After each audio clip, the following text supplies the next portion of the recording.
जय हिंद साथियों। मैं आर के स्वामी आप सभी का स्वामी क्लासेस फाजिलका में स्वागत करता हूं।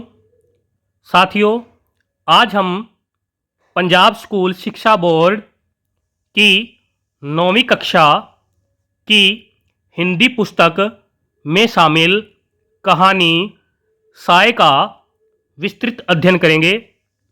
साथियों, ये जो क्लास है बहुत ही महत्वपूर्ण होने वाली है और आज की इस क्लास में आपको बहुत कुछ नया सीखने को मिलेगा, इसलिए वीडियो के अंत तक जुड़े रहें। वीडियो को लाइक और शेयर अवश्य करें। अगर आप हमारे YouTube चैनल पर नए हो तो चैनल को सब्सक्राइब करें, बेल आइकन को अवश्य दबाएं ताकि आप तक नई क्लास का नोटिफिकेशन पहुंच सके। तो शुरू करते हैं आज की क्लास। कहानी का अध्ययन करने से पहले हम कहानी के लेखक हिमांशु जोशी जी से संबंधित बहुत ही महत्वपूर्ण तथ्यों का अध्ययन करेंगे। हिंदी के अग्रणी कथाकार एवं पत्रकार हिमांशु जोशी जी का जन्म 4 मई 1935 को जोशपुरा गांव उत्तरांचल में हुआ। ये गत 50 वर्षों से लेखन एवं पत्रकारिता में सक्रिय हैं। इन्होंने लगभग 25 वर्ष देश की अग्रणी पत्रिका साप्ताहिक हिंदुस्तान यानी कि हिंदुस्तान टाइम्स लिमिटेड नई दिल्ली में वरिष्ठ पत्रकार के रूप में कार्य किया। ये कोलकाता से प्रकाशित होने वाली प्रसिद्ध पत्रिका वागर्थ के संपादक रहे तथा नॉर्वे से प्रकाशित होने वाली पत्रिका शांतिदूत के सलाहकार संपादक भी रहे। रचनाएं: इन्होंने 10 उपन्यास लिखे, जिनमें से अरण्य, छाया, मत छूना मत, महासागर, कगार की आग, समय साक्षी है, सूराज आदि उल्लेखनीय हैं।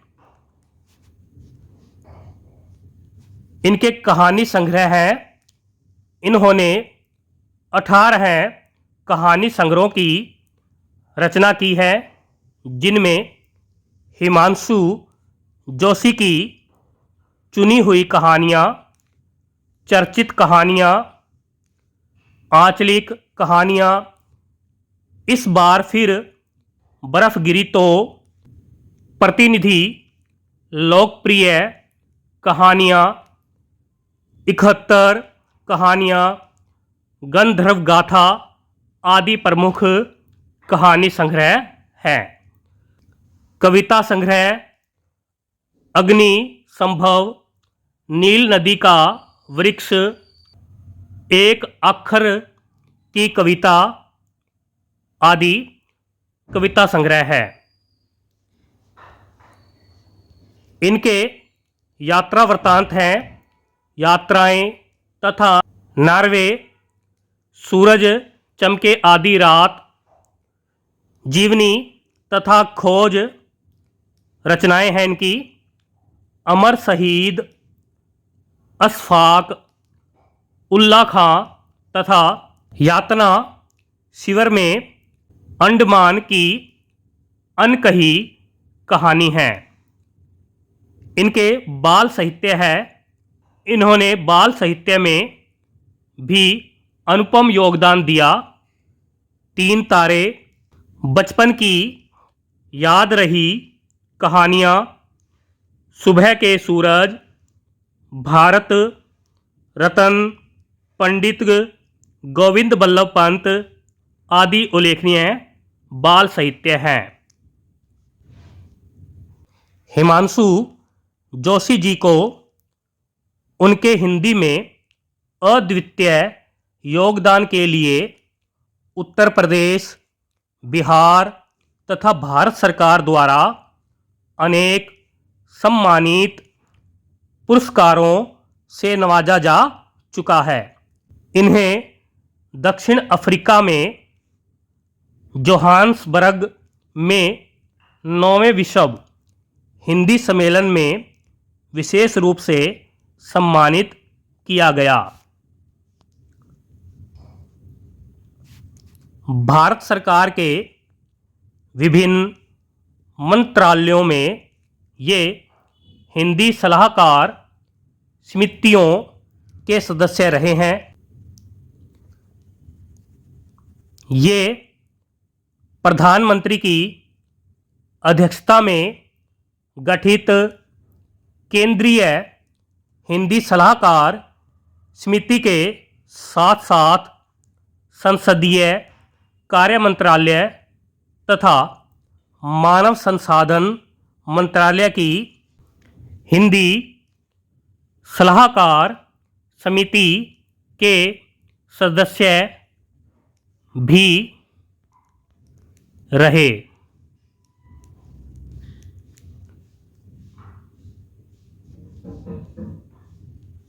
हिमांशु जोशी जी ने दूरदर्शन तथा आकाशवाणी के लिए भी कार्य किया है।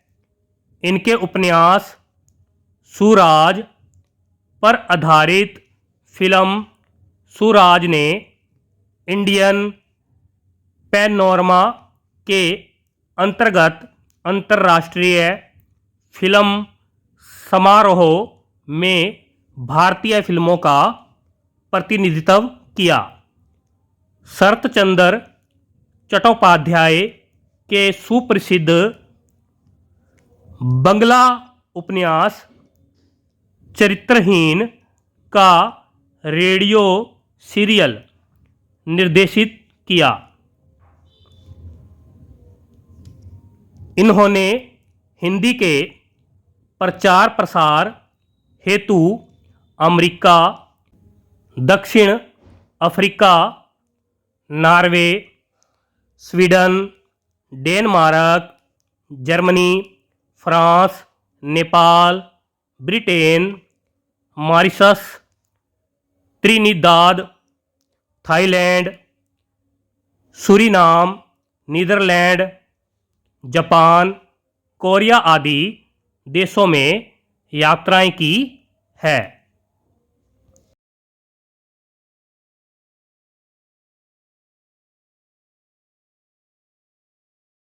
ये यानी कि हिमांशु जोशी जी स्वतंत्र लेखन व पत्रकारिता के क्षेत्र में सक्रिय रहे हैं। इसके साथ साथ ये नॉर्वे से प्रकाशित पत्रिका शांतिदूत जो पत्रिका है विश्व के 151 देशों में पढ़ी जाने वाली पत्रिका है के विशेष सलाहकार तथा हिंदी अकादमी दिल्ली की पत्रिका इंद्रप्रस्थ भारती के संपादन मंडल के सदस्य भी रहे हैं। और इसके साथ ही हिमांशु जोशी जी का लंबी बीमारी के कारण 23 नवंबर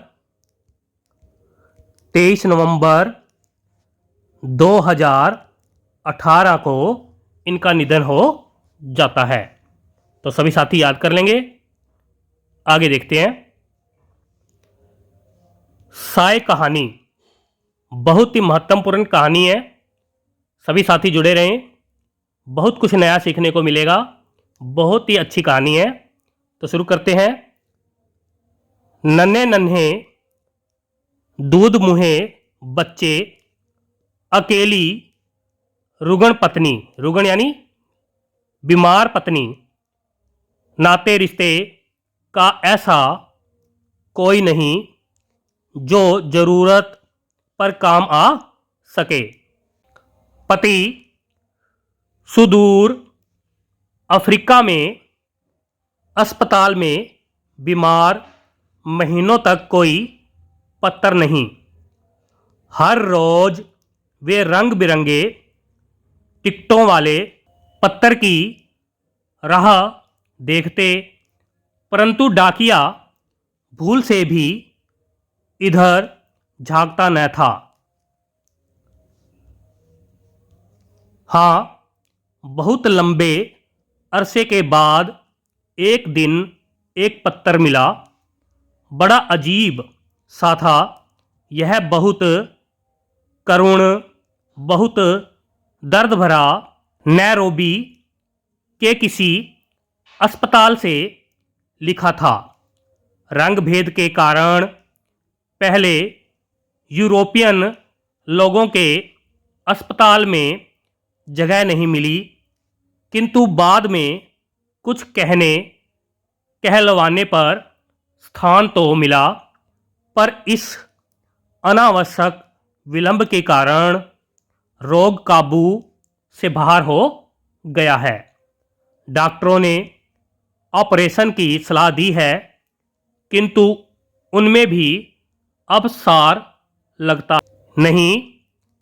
चंद दिनों की मेहमानदारी है, उसके बाद तुम लोगों का क्या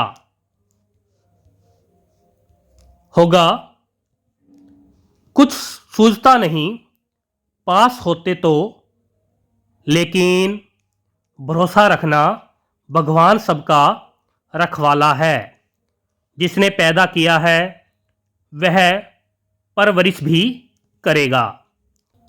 पत्नी पत्तर पढ़ती, रोती, अबोध बच्चे रुलाई भरी आँखों से माँ का मुँह ताकते। फिर चिट्ठी पर चिट्ठियाँ डाली उन्होंने, फिर तार, तब कहीं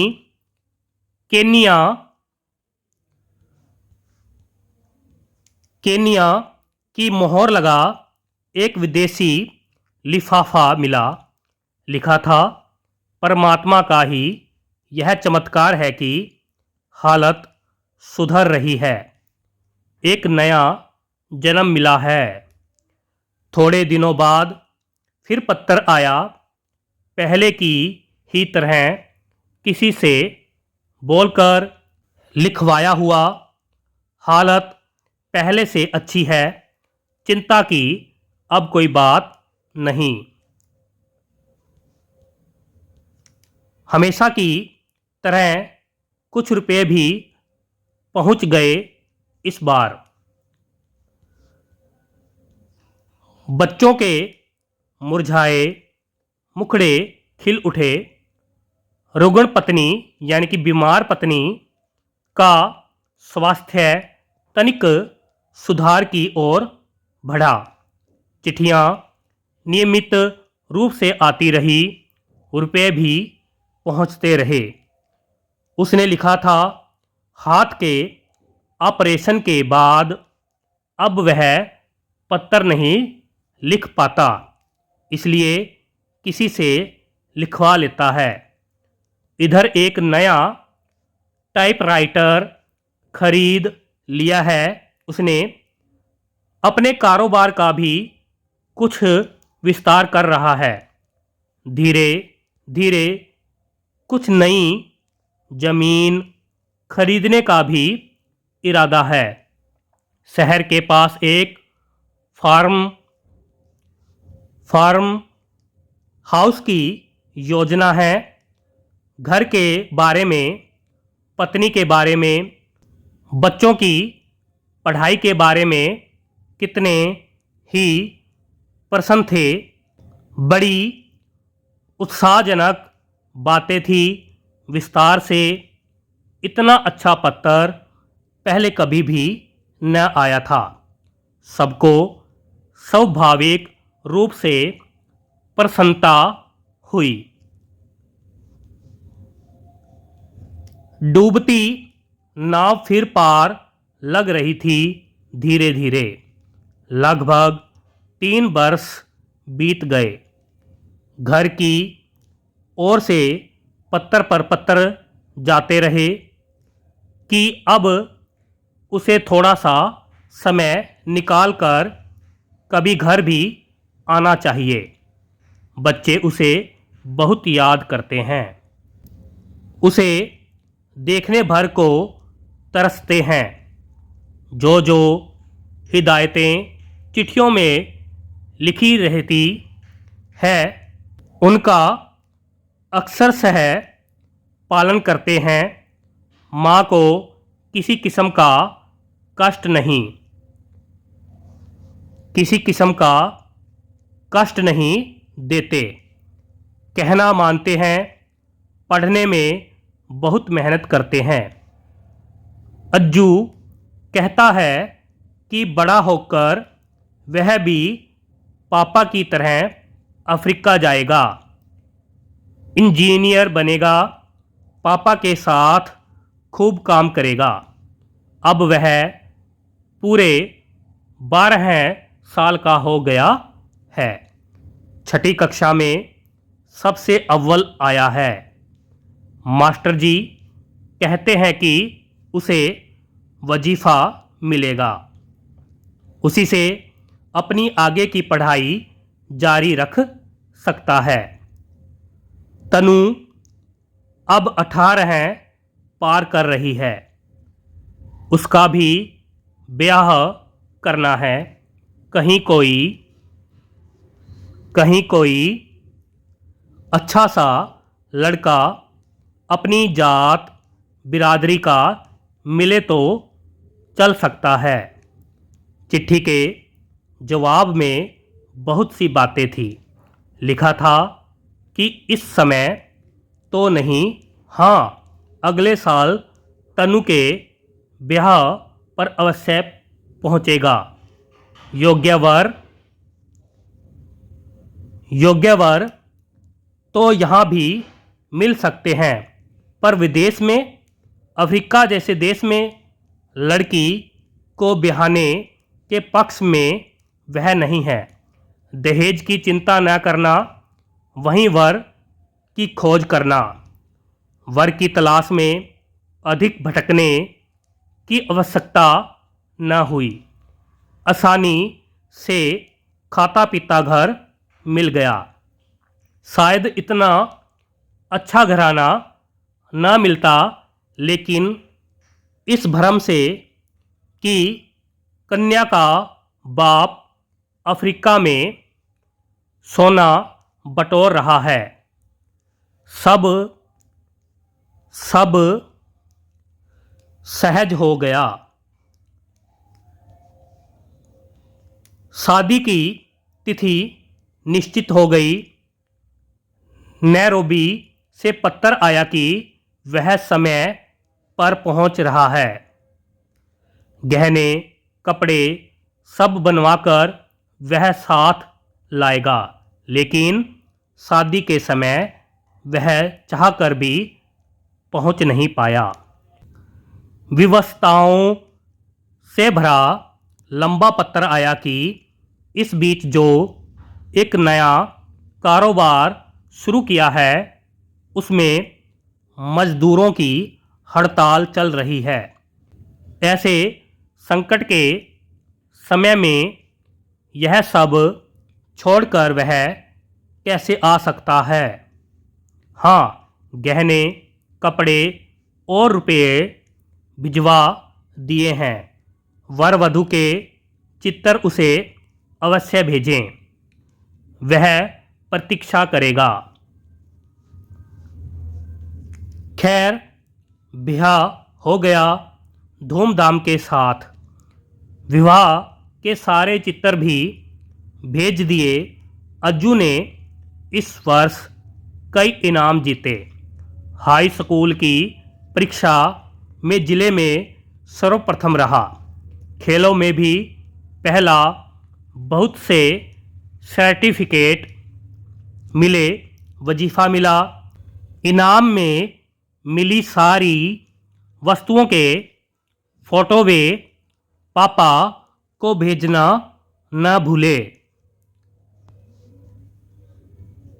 बदले में कीमती कैमरा आया, गरम सूट का कपड़ा आया, सुंदर घड़ी आई और मर्मस्पर्शी लंबा पत्र आया। लिखा था कि वह बच्चों की उम्मीद पर ही जी रहा है। पत्नी का स्वास्थ्य अच्छा रहना चाहिए। बच्चे इसी तरह नाम रोशन करते रहें। उनके सहारे वह जिंदगी की डोर कुछ और लंबी खींच लेगा। यह सारा कारोबार सब उन्हीं के लिए तो है। पर अनेक वादे करने पर भी घर आना संभव न हो पाता।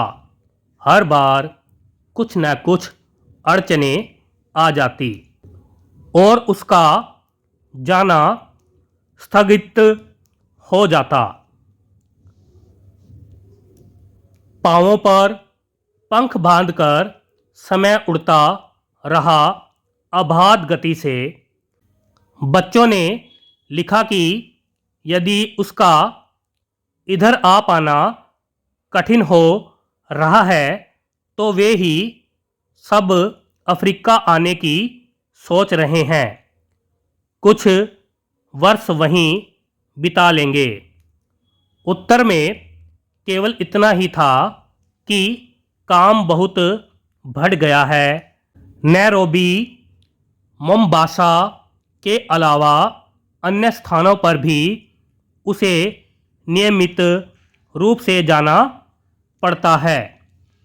यहाँ विश्वास के आदमी मिलते नहीं, इसलिए उसे स्वयं ही खटना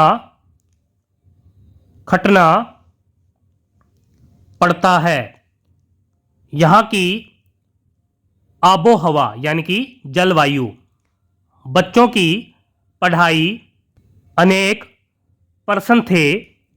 अज्जू जब तक अपनी पढ़ाई पूरी नहीं कर लेता तब तक कुछ नहीं हो सकता। समय निकालकर कभी वह स्वयं घर आने का प्रयास करेगा। बच्चों की बहुत याद आती है, घर की बहुत याद आती है, लेकिन विवशता है, क्या किया जाए। अंत में वह दिन भी आ पहुंचा जब अज्जू ने अपनी पढ़ाई पूरी कर ली। कहीं अच्छी नौकरी की तलाश शुरू हुई, पर पिता के अब भी घर आने की संभावना न दिखी। तो उसने लिखा, अम्मा बीमार रहती है, बहुत कमज़ोर हो गई है, एक बार अंतिम बार देखना भर चाहती है। प्रत्युत्तर में विस्तृत पत्र मिला, इलाज के लिए रुपए भी। परंतु इस बार अज्जू ने ही जाने का कार्यक्रम बना लिया। अकस्मात पहुंचकर पापा को चौंकाने की पूरी योजना के साथ टिकट खरीद लिया।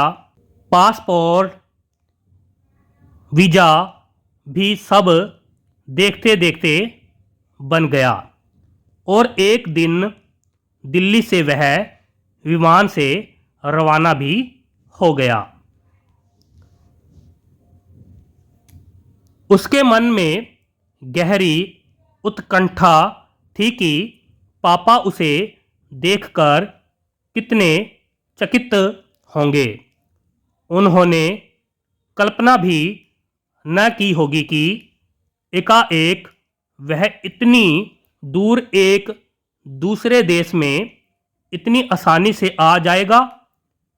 उनकी निगाहों में तो अभी वह उतना ही छोटा होगा जब वह निक्कर पहनकर आंगन में गुल्ली डंडा खेलता था।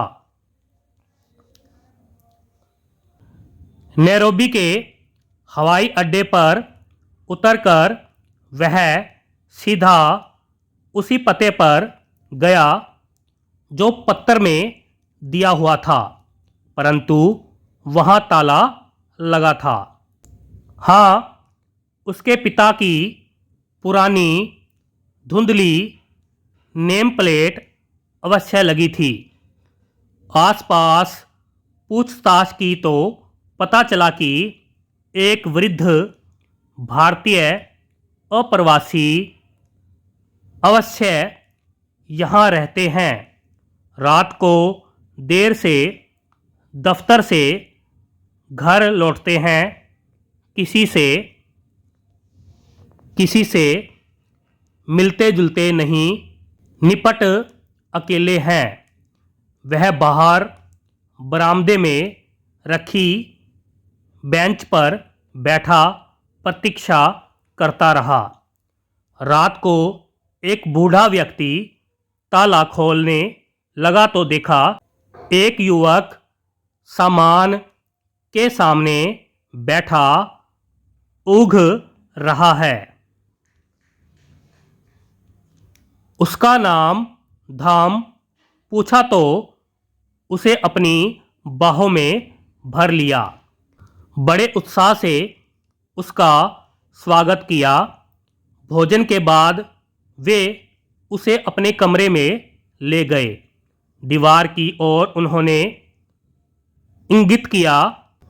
एक नन्हा बच्चा माँ की गोद में ढुलका किलक रहा है।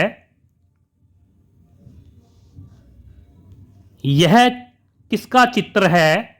युवक ने गौर से देखा।